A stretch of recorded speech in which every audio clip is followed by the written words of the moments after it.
Would you work a full day for just $4 an hour? Most likely you wouldn't. But that's the reality facing scores of Korean workers right here in Australia in a labour scam in which Aussies need not apply.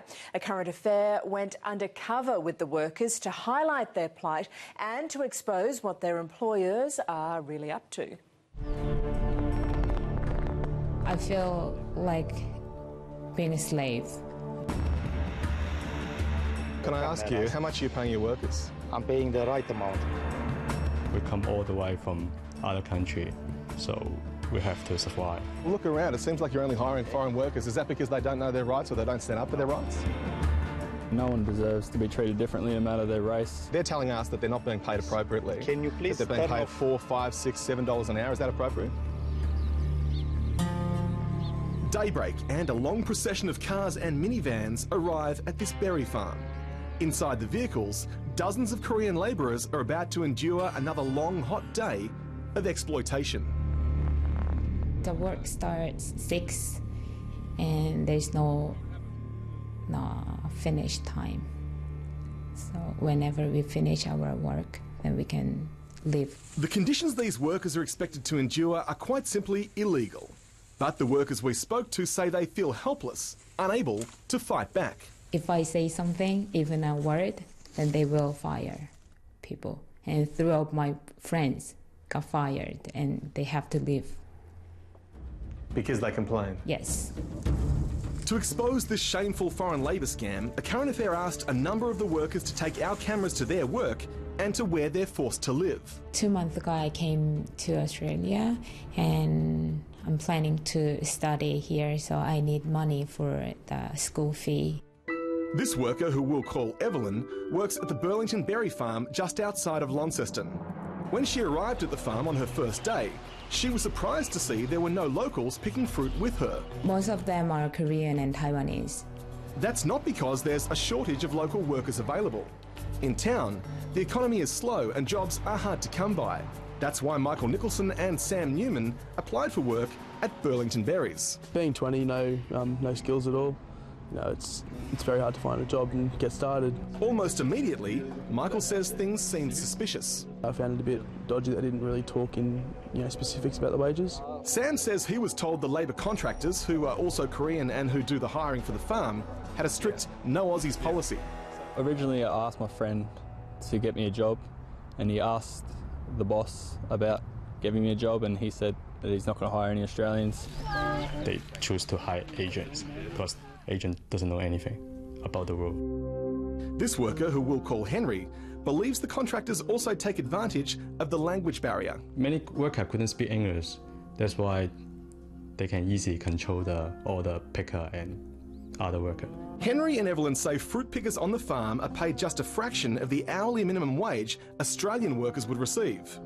The awards differ from state to state, but the average is around $15 an hour. They are making less than $4 or $5 per hour. There's still many people just want to survive, so they don't mind $4 per hour. That works out to around $200 a week. But the exploitation doesn't stop there. The contractors are also slumlords, renting out floor space in these suburban homes. There's no proper bed. Just put mattress on the floor. One person in my place, he has no rooms, so he put his mattress on the floor in the living room, and he's living there. And you won't believe the weekly rent they're charged to live like this. I'm paying $100 per week. Evelyn says when she tried to leave the house, she was threatened by the contractor. The lender said if I go out, then I will lose my job. So I have to live there. So for now, Evelyn shares this 2-bedroom house, which has 1 bathroom and 1 shower, with 9 other workers. The contractor also rents out this house in a nearby suburb to other workers. There's like 18 people in the accommodation, which everybody charge $100 per week. And it's not just happening in Tasmania. Henry has endured similar conditions on farms on the mainland. Most recently, he was forced to share a similar house with foreign fruit pickers in the Victorian suburb of Springvale. The house was 11 people in the house, and I was living in a large room. Just there's a air bed, let me to sleep, and I have to pay $100 per week. So why do the foreign workers put up with such shocking conditions? Well, it may have something to do with their visas. Almost all of the workers picking this fruit are here in Australia on working holiday visas. The visas usually allow a stay of 1 year, but if a visa holder is willing to work on a farm for 88 days in the first year, they can guarantee themselves a second year in Australia. The contractor knows this problem, like people want to have 88 days, that's why they can control all the worker. When we stopped by the farm, we initially met this man, Marius, who works for the labour contractor. They're being told if they don't pay $100 a week and if they don't stay in that accommodation, they can't work here. Is that correct? I'm not aware of anything like that. You don't know about it? I don't know about it. And then, farm manager Nick King arrived on the scene. We've been interviewing some of your staff and they told us Who they're gave you getting permission paid. for that? We don't need permission to interview people in Australia. Right, how do you know they're my staff? Because they told us. We saw them coming to work. Right, okay. Nick claimed the workers weren't technically employed by him, arguing they were the responsibility of the labour contractors. I think you'll find they're not our staff. I think you'll find it's agency staff. And Okay, so the contractors are books, screwing your workers are working on your farm. Are you happy with that?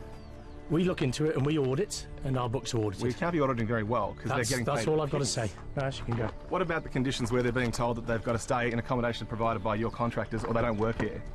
Did you know about that? I'm not aware of any of those conditions. Does that concern you? It does, yes. The next day, Nick did ask to see the accommodation the workers were staying in. But by then, the labour contractors had instructed the workers to move all the mattresses out of the houses to make it seem as though only 3 or 4 people are living in each location. For their part, Evelyn and Kim say they're speaking out in the hope that authorities will protect others from the kind of working hell they've been trapped in. It's like being a mouse in a trap. Good for them for speaking out, and we can tell you now that the matter is being investigated by the Fair Work Ombudsman.